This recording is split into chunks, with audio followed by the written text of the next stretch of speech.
Mata upo se fululima, o le pese a Israelu e vivi atuai I le atua. O na pepese ai lea o Mose ma le whanaunga Israelu le nei pese ia Jehova.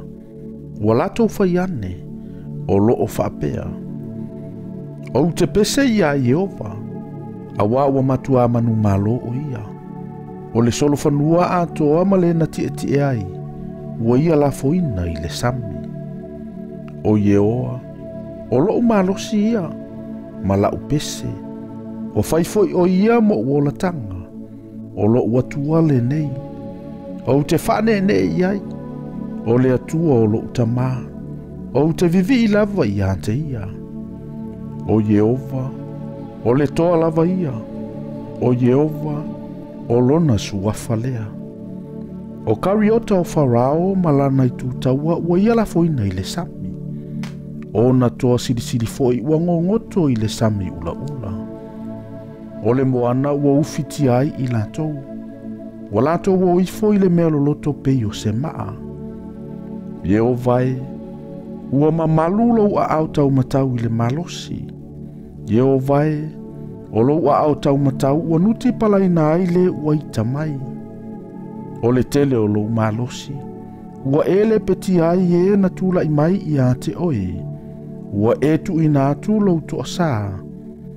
Ua aina ai I latou pei o le tangutungutu o saito.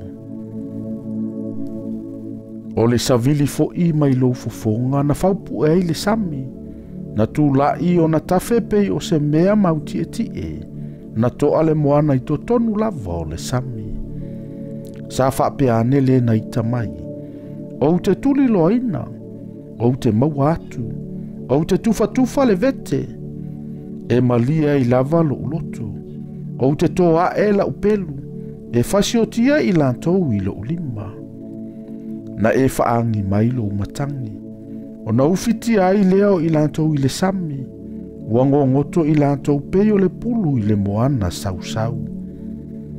Jehovai, o ai ea se ua tusa ma oe I le vao atua. O ai se ua tusa ma oe. O le silisili o na paia.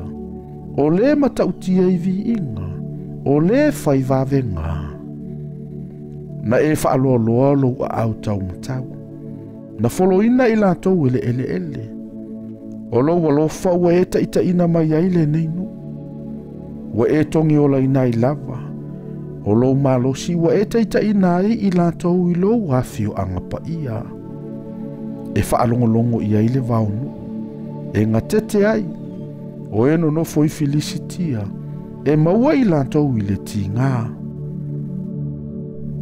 O na atu valele o matai o e toma, o ali o mo api e maua I lantou I le ngatete, e whaavaivai lava o I lantou uma o no foi kanana. E o ia I lantou le fefetele lava ma le matau, o lo a ao malosi e le ngau yo iai I lantou, pe o le maa, se ia o ane lo nuu. Jehovai, se ia o anele nei nuu ua e Faitauina. E te wha o atu, ma e toto ina I latou I le maunga o lo tofi. Jehovai, o le mea ua e saunia, e te afio ai, o le mea paia. Le ali ie, ua e whaatumawina I ua au. E whai Jehova matupu e whaavavau lava. Awana alule solo fanua a Farao, maona kariota, mana aweti e solo fanua I le sami. Ona whaafo isia le Jehova o le sua sami lunga ia I latou. A o le whanaunga Israelu, na sava vali I latou I le lititai mātutu, I to tonu o le sami. O Miriama, o le perofeta fafine, o le tua fafine o Arona, wa ave ia le topa I lona lima. Wa atu fo I fafine o malava wa muli atu ia te ia. Ma topa ma siva. Wa tali atu Miriama ia te ilatou. Ia o tau pepese ia Jehova. Awa ua matua manu malo o ia. O le solo fanua ma le na ti ai. Wa ia la foina I le sami. Ona tu ua le e Mose. Ma Israelu le sami ula. Ua latou o'o atu I le vao sura.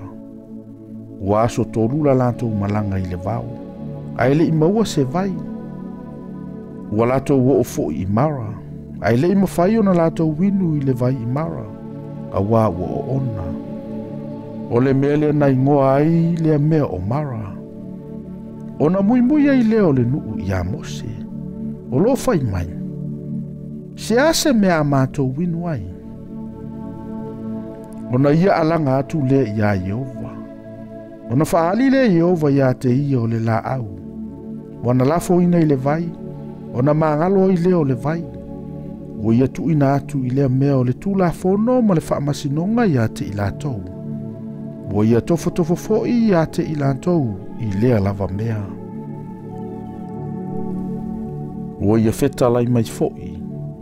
A whaia te matua whaalongo I le leo Yehova lo watua. Ma e whaile a mea tonu I ona luma.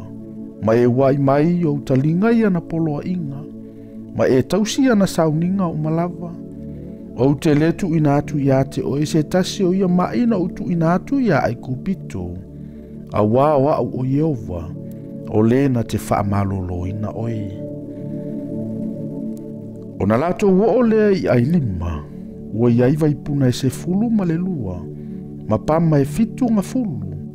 Ua lato utola wapi e lata ane I le atu vai.